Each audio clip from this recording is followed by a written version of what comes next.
Hello guys, welcome to my channel. কেমন আছো তোমরা সবাই? আশা করছি অনেক অনেক ভালো আছো, আমিও অনেক অনেক ভালো আছি। সো এটা ছিল জগদ্ধাত্রী পুজোয় ঘুরতে যাওয়ার একটা ব্লগ। সো এখানে আমরা গেছিলাম একটা প্যান্ডেলে ঘুরতে, আর এখানে ভেতরে ছিলাম। এখানে ডিজাইনটা অনেক সুন্দর করেছিল গেটের দিক থেকে ঢোকার সময়।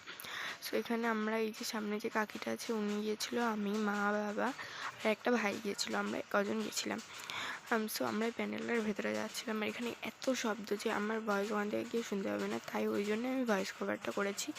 আর এদিকে দেখো আমরা ভেতর দিকে যাচ্ছিলাম, আর এদিকে কিছু লোকজন বসেছিল, মানে ওখানে ব্যান্ড পার্টি অনেক কিছু বাজছিল।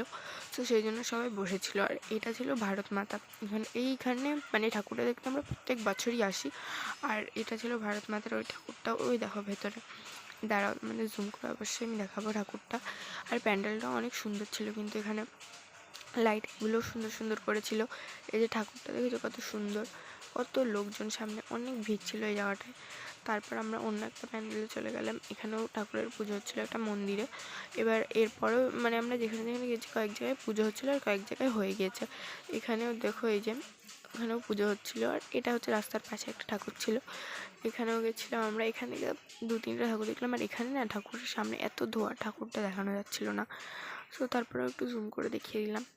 তারপর আমরা এখান থেকে বেরিয়ে গেলাম রূপকালির এখানে। এই দেখো রূপকালি, মানে গায়ে যত গয়না আছে সব রূপোর। এখানে অনেক ভিড় ছিল, তাও আমি কোনোভাবে ভিডিওটা করছি। সো গাইজ, ভিডিওটা এই পর্যন্ত। সবাই লাইক করেন, শেয়ার অ্যান্ড সাবস্ক্রাইব করে দিন।